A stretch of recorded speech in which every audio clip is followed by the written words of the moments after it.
What's going on? It's Justeeni here. This is my journey through the Quetzali World Championship qualifications. So this is the very beginning, the very start of it, as you can probably imagine, because it's the first video of the Quetzali. I haven't done a Quetzali video in forever. Anyway, so this is just the very first tournament of the qualifications. So first match isn't going to be too eventful, so we won't really go too much into it. We're still in kind of the best of ones round. So nothing really too notable, just seeing some average Quetzali gameplay. I see the opponent capturing a village near me. I go for an explorer, expecting to find them, and I do. I miss the lighthouse though. There's a mountain unfortunately placed in the way. But I'm able to get some pretty nice expansion here. And you can kind of see they're a little bit trapped in this lake, so I decide to respond. A little bit aggressive, going riding. A bit expansive, taking the ruin. Maybe I can even snatch the city. Go for an explorer. Miss another lighthouse. Quetzali having a surprising amount of mountains. I believe they just have a base, just a default mountain, right? Still. Guess I'm too used to Zabasi. But yeah, attacking this defender, if it goes on the village now, I can just kill it. Another explorer. This one's probably unnecessary, but it does upgrade my capital, so I felt that it was probably worth it. But anyway, though, they step on the village, sure enough. I get a vet sword, because why not? Kill their defender. I intentionally sacked a unit to do it, so then I could train another rider. And at this point, the opponent, they kind of went fishing, expecting a bigger lake here. Unfortunately, they didn't get that. They can't even take the city because I blocked them, and they resign. Anyway, on to the next match. Alright, next match. Again, still in the best of one stage, so not in the quarterfinals yet. I believe this was the match before the quarterfinals. So, a bit of a trickier spawn to work with this time, because I don't have very good resources. The way that I play this out, I go for fishing, kind of recognizing my potential port connections that I'm going to have. I get an explorer. Kind of goes the wrong way. I could have funneled it first, but it's fine. I get the lighthouse anyway. Find a lot of villages there. Vet sword is kind of bad here, but it's still better than nothing. Get a nice port connection. Get some upgrades going. And you can kind of see I'm a little bit late, but I do at least have this village access in the west to make up for it. Now they go for ramming immediately, which is a little bit scary. If they siege me with a rammer, that's extremely bad, but I do have defenders, which are very hard to break through. They even need 3 rammers just to deal with it, so as scary as ramming is, I don't think it was actually a very good play for them, because it's going to be a little annoying to get in the water, but they can't really capitalize on their naval dominance much, because it's just too costly to get a siege going. Get a nice explorer ruin, which almost gets me Eye of God, but not quite. And now at this point, I have all these stars saved up, so I'm going to get hunting, get a giant, and then get another giant. Now I can start to fight back. They do have rammers, which are going to be good with my giants, but this is still quite a lot for them to deal with. They're just trying to poke away at my rafts, but my veteran sword's actually very useful to help defend here as they try to attack. Now able to get some very, very nice trades there. So rammers are very expensive. So yeah, now they get their giant. They've got a lot of cities, but only one giant. Soon to be another, but cities are very nicely leveled. And I am starting to get an edge with the expansion. All my cities being connected by water certainly helps. I mean, they have a lot of cities connected by water too. Spawn's actually surprisingly even-ish. But yeah, I want to get some nice upgrades, and because I kind of have that tempo advantage bringing my giants in faster, now I can start to pressure a lot. They have their second giant as well. I'm kind of using scouts here. I step on all the starfish. And again, they're trying to attack here. Now I go navigation, then ramming. Siege with defender. If they want to Houdini it, they can absolutely feel free to. However, yeah, they just don't quite have it. So they resign, and I get another win. Now I'll go ahead and cut to the next match.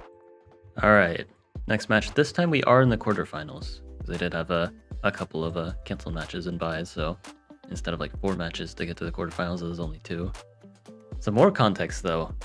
This tournament went on for so long, and these are the last matches for day 1, the quarterfinals. I had to wait 4 hours in total, like from the start of the tournament to here, to start this quarterfinal match, because for some reason my opponent liked to play very, very long games. So I was there for a while, and I was extremely tired. I'm like, I just want to play my games. I don't even care if I win. I just want to get it over with. It took forever, but then we finally got here, and I am playing against Jacob the King, who I've actually never heard of before. But let's get right into things.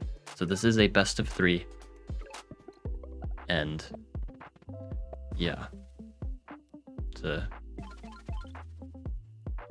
again, kind of just normal things so far, but like my mentality going into it is just, I want to get this over with.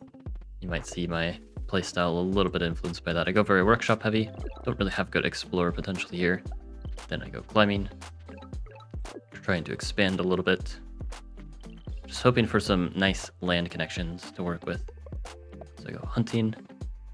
I do have the potential to go for like math and stuff to capture a village here, and there are very, very good catapult spots, so I'm going forestry. Already considering math. I don't really have good markets though. My sawmills are great, my markets are not. So that is something I have to kind of work around. Now, another explore, just to see what's going on. See their capital, and yeah, it looks like a game that's going to be decided by a few things. There's this really big lake here, and there's this sort of gap, which is very hard for either side to break through, which mainly means that the lake is going to be the winning thing here. You control the lake, you should control the game. I'm going for my upgrades first. They are as well going very greedy. I'm going to get math, get my upgrades going. So I want to get those catapults to control the center of the map. And just build my economy in general, because that's going to be useful as I transition into naval to have plenty of economy to support my navy. Now, get pop rune, which actually isn't useful here, oddly enough. And yeah, just kind of going what I said I was going to do, going into the water after I get math. And yeah, the name of the game is just trying to control a lot of the map here. Quetzali in general really likes to control space. But yeah, using these juggernauts, taking space with the catapults. Now sailing, just trying to advance here. Now they go for catapults. They are very, very slow into the water. And maybe you can figure out why they were slow to go into the water. It's because, yes, they were going for the math market. So I am a little bit down in eco, but I am up in villages at least to make up for it. And I do have this strong attack going. So things really do have to work out though, because if they do consolidate for long enough, their math markets will outvalue me. They are popping a lot of giants, so I have to be very cautious. Or I guess I have to be very precise. I have to throw a bit of caution to the wind actually, because I need to make sure this attack works. Go ramming, try to keep them off the water to buy myself as much time to get this attack going as possible. They're going to make a ton of catapults because what am I going to do? Get knights? I'm not even considering the riding branch right now. Now another giant here. Lots of ports. They're going to get some presence in the south. I'm going for this attack. Land in with the giant, and I'm hoping that this giant maybe holds, but just in case, they have to dedicate everything here, so I advance this catapult, just taking even more space, because if I can't take a city, if I can at least take space, that'll kind of invalidate their markets as well, because they won't have enough space to train units. So by bringing this catapult up, it should give them a problem now. Quadism as well, just trying to keep my naval dominance. And they fire away with the catapults, and they leave the giant at just 1 HP. Huge sigh of relief for me, because again, I just wanted this game to be over quickly. It's also another reason why I'm being a little bit reckless here. But never punished. Things always work out, because I have plot armor or something. And yeah, I'm taking the city, and this is just going to be too much. Destroying their markets. giving me a ton of space and lots of economy because I'm even taking their market as well. And yeah, they try to hold on, get cloaks, more catapults. Just pew-pewing away with the catapults now. I'm able to get a very strong defense here, and I can really just consolidate now. I'm not in a hurry. But then at the same time, I kind of am because I just want to win already so I can go to bed. I go for navigation, getting ready to set up bombers if they ever get too close with anything. And yeah, they're using cloaks so that they can connect here. Just getting a cloak chain, but it's still not even that good. They're just down cities, and I have way too much control, so they resign. And you'd think I'd cut to the next match. Oh, there'd be more, but they actually decided to just quit at this point. They just didn't even accept the next game. I don't know if I made them rage quit or if they were tired as well, but they just didn't accept game 2, which was a bit of a relief for me because I don't know if I was up for another game at this point anyway. But I managed to make it past the quarterfinals with only 3 games played in total, which is kind of insane. Now on to semis, which is day 2. We'll leave that for the next part. So hope you guys enjoyed. Like and sub, and have a good one.